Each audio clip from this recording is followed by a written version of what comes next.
Faster than a speeding bullet. More powerful than a locomotive. Able to leap tall buildings at a single bound. Look, up in the sky. It's a bird. It's a plane. It's Superman.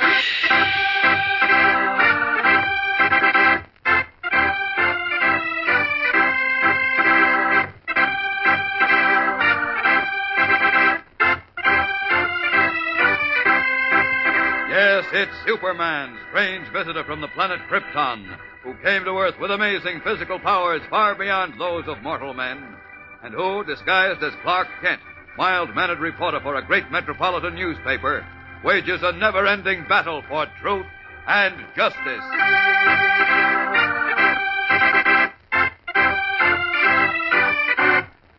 Today, with Superman unaware of his predicament, young Dick Grayson, otherwise known as Robin, responds to a summons from Batman and enters a room of a shabby hotel where he finds two men waiting for him with guns.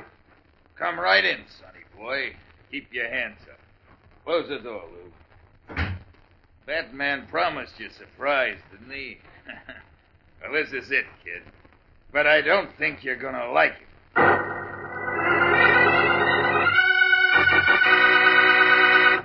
All right, gang, get set now for more Superman contest winners. You may be among these, so listen carefully. Jack Flippo, Neosho, Missouri. Buddy Struble, Waterloo, New York. Constance Haley, Roanoke Rapids, North Carolina. Ira Kelly, Los Angeles, California. Enrico Gasparini, Newark, New Jersey. Carrie Stewart, Vicksburg, Mississippi. James Orison, Brooklyn, New York. Carolyn Peterson, Chicago, Illinois. Peter Stevens, Branford, Connecticut.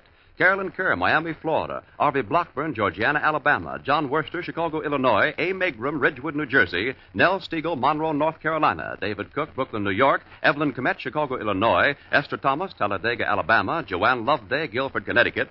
Harvey Nam, Brooklyn, New York. James Kirby, Abilene, Kansas. John Weber, Rochester, New York. James Sipe, Croydon, Pennsylvania. Doyle Gill, Pine Bluff, Arkansas. Sam Festosa, Chicago, Illinois. Leo Neubauer, Blaine, Washington. Carol Woods, Bayside, New York. Arvin Henley of Fairview, Montana. Joseph Seislow, Jersey City, New Jersey. Larry Josie, Laurel, Mississippi. Sylvia Meltzer, Brooklyn, New York.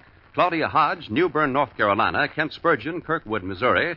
Joanne Tonanen of Chicago, Illinois. Stella Gallant, Billings, Montana. Ronald Stokes, Bridgeport, Connecticut. Glenn Joby, Round Lake, Illinois. M. Goldberg, Bronx, New York. Francis Villas, Brown City, Michigan. Alan Levac, Cleveland, Ohio. Charles Wimmer, Cottonwood, California. Mark Shefferman of Freeport, New York. Tom Bogdanovich, Joplin, Missouri. Gary Durr, Milwaukee, Wisconsin. Dwayne Kowstruce, Fremont, Nebraska. Marion Brown, San Francisco, California. Gloria Wilson, Dearborn, Michigan. Leslie Hightrue, Concord, New Hampshire. Betty Seifers, Nettleton, Arkansas. Judith Stone, Lawrence, Massachusetts. And Robert Zako from way out in Grand Rapids, Michigan. And that's all for now. More later in the program. So keep listening.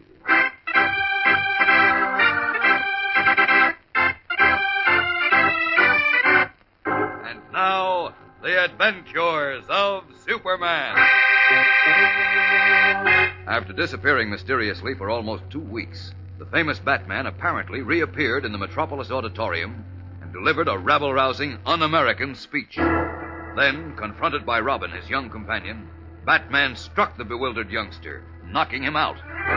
A short time later, Robin, having been brought home by Superman, received a telephone call, apparently from Batman, who told him to come alone to a shady hotel on the waterfront where he would explain his strange actions. And when Robin arrived there, he walked into an ambush. Meanwhile, unaware of this latest development, Superman, disguised as reporter Clark Kent, was at the Opera House in Willow Falls, 30 miles away, where Batman was delivering another speech. As he left the stage and walked into the wings, followed by the applause of the crowd, Kent stepped forward to meet him. Just a minute, Batman. Kent, what are you doing? I want to talk to you. Yeah? And what about? About Robin and other things. Look, I haven't time to discuss this. You're to take time. You and Robin have been as close as brothers. You practically brought him up. Well, what are you getting at? A few hours ago at the Metropolis Auditorium, you struck him and knocked him out. So what? Little punk asked for it. It's not like you, Batman. You never slugged Robin before or talked like this about him. What's more, you never made rabble-rousing un-American speeches before. Something very fishy going on, and I intend to find out what it is. Look, Kent, I don't intend to stand here and argue with you. I told you I'm expecting some phone calls at my hotel. Good night. No, you don't, Batman. You're going to stay right here until we straighten this out. Take your hands off me, Kent. Or what? You try to slug me, too? Yes, I might forget myself and do just that. That wouldn't be smart, would it, considering who I am? If you think I'm afraid of you just because you're a reporter for a big newspaper, you're crazy. Well, I didn't mean that, because I'm a reporter. What did you mean, then? Don't you know? No. I don't know what you're talking about, and I don't care. I'm going to the Willow Falls Hotel. Wait a minute. Steel fingers locked on the bat-like costumed man's arm. Kent holds him fast. There's a strange expression in his eyes as he gazes into the masked face before him. Then he hears his own voice, the voice of Superman, talking to him. Batman is the only man in the world who knows that I, Superman, am Clark Kent. But this man doesn't know it. Say, what's the matter with you? So I was right. What do you mean?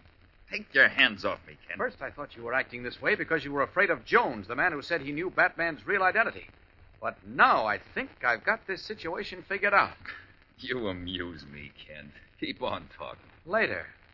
Go on to your hotel. I'll be seeing you again. Very soon.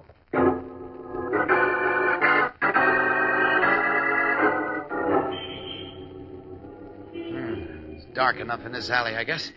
So, out of these clothes. I need Inspector Henderson's help in a hurry. I can get back to Metropolis in 2 shakes as Superman. There we are. All set now. Up and away!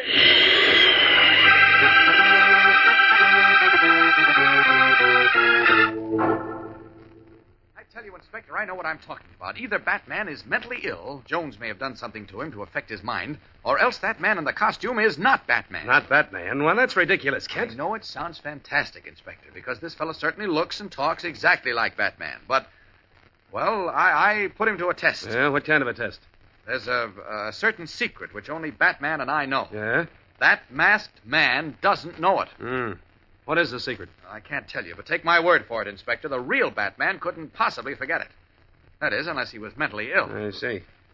Look, you have a record of Batman's fingerprints, haven't you, Inspector? Certainly. Fine. Now, this guy who says he's Batman is staying at the Willow Falls Hotel tonight. That's only 30 miles away. Mm-hmm. So why don't you find some excuse for walking in on him and picking up a sample of his fingerprints? Then you can check them with the prints in your file. Well, I suppose I could do that. Do but, it, Inspector. If the prints match, we'll know he's the real Batman, but he's mentally sick.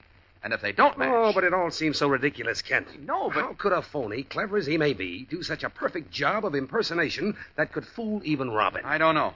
I've heard that everyone in the world is supposed to have a double somewhere. Yeah, I've heard that, too, but Well, you this fellow could look enough like Batman, naturally, not to need much fixing. And he could be trained to imitate his voice, his manners, and so forth. But who would go to all that trouble, and why? Fanatics. And we're dealing with a bunch of isolationist fanatics here. Fanatics will go to any amount of trouble to gain their selfish ends. Then there's another thing. What's that? Batman is a very rich man. If he were out of the way, an impersonator could make off with a fortune. Uh-huh. Hey, that makes sense. Now maybe you've got something, Kent. You go through with a fingerprint test, Inspector? Well, I can only do it on one condition, Kent. What's that? That someone closely connected with Batman, in this case Robin, makes an official complaint, including a statement of his belief that the real Batman has met with foul play and is now being impersonated. Okay, Robin will do that. Come on, Inspector. We'll go out to his house right now.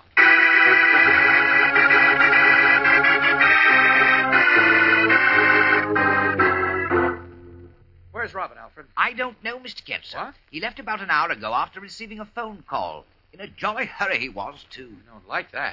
Where did he go, Alfred? All he would tell me, Inspector, is that he was going to meet a man on the waterfront somewhere. On the waterfront? Yes, sir. And the way he was gaily chirping and singing, I'm rather sure it was Batman who called him. Batman? Did he say that? No, sir, he wouldn't say, sir. But when I asked him if it was Batman he was going to meet, he simply winked and said, "Mustn't talk, Alfred, but everything's all right again now." Oh, that's funny.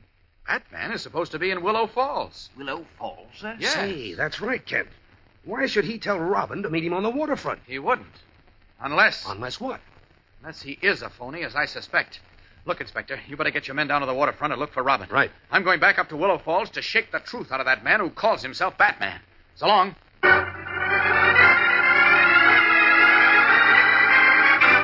Racing outside the house, Clark Kent pauses behind a dark hedge and swiftly resumes his true identity of Superman. Up, and away!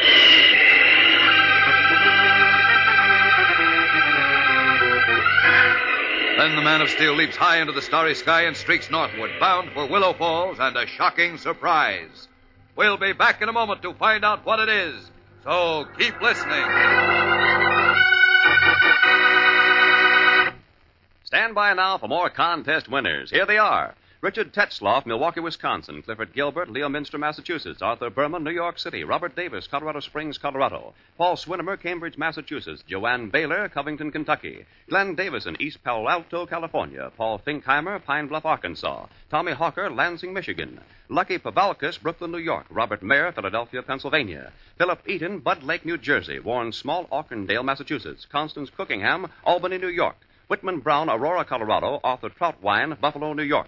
Donald Spunkton, San Francisco, California. Dale Neff, Denver, Colorado. Alan Schoenberger, Minneapolis, Minnesota. Gwen Goldstone, Bronx, New York. Nancy Turcott, Lowell, Massachusetts. Gilbert Ramirez, Los Angeles, California. Charles Niassen, St. Paul, Minnesota. Roderick Cantwell, South Boston, Massachusetts. Joseph Doran, Jersey City, New Jersey.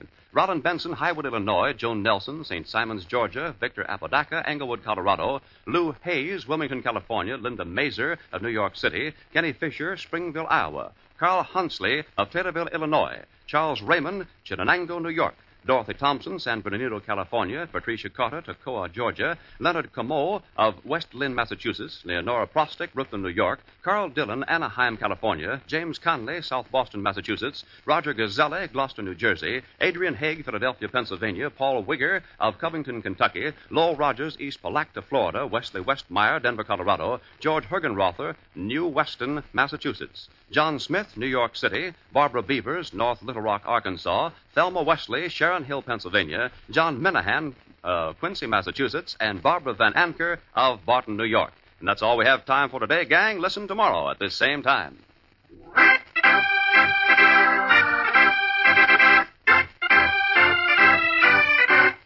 And now, back to the adventures of Superman. After streaking to Willow Falls, Superman has secretly resumed his disguise of Clark Kent, mild-mannered and bespectacled reporter, and as we join him now, he is speaking to the clerk in the Willow Falls Hotel. What room is Batman in, please? Batman is not here, sir. He checked out. Checked out? When? Oh, about a half hour ago, I'd say. Where did he go, do you know? No, sir, I don't know. As a matter of fact, I did ask him. You see, I wasn't able to hear him speak tonight, and since I'm off duty tomorrow, I was hoping I might hear him if he were speaking somewhere nearby. Well, what did he say? He said he'd been called away on important business, and he wouldn't be making any more speeches for a while. Did he leave a forwarding address? No, sir. No, sir, he didn't. Dismayed, Clark Kent, who is Superman, stands in the small hotel lobby and feels utterly helpless as the true state of affairs becomes crystal clear in his mind. Of course. I might have known this would happen. He is a phony. Now he's gotten rid of Robin and gone into hiding. Now what'll I do? How can I find them? Is Superman right in believing that the man who reappeared in Metropolis yesterday is not the real Batman, but a clever and villainous impersonator? If so, what has happened to the real Batman and to Robin? We'll learn the answers to some of these questions in tomorrow's spine-tingling episode, fellows and girls, so be sure to listen. Tune in, same time, same station, for Chapter 6 of Batman's Great Mystery on The Adventures of Superman.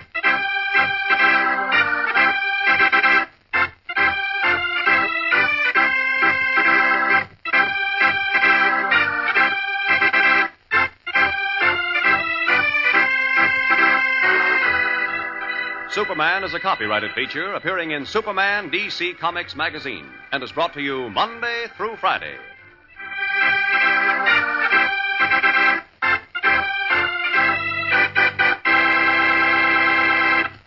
This program came from New York. Stay tuned to your mutual station for Captain Midnight, which follows in just a moment. And right after Captain Midnight, you will hear Tom Mix and his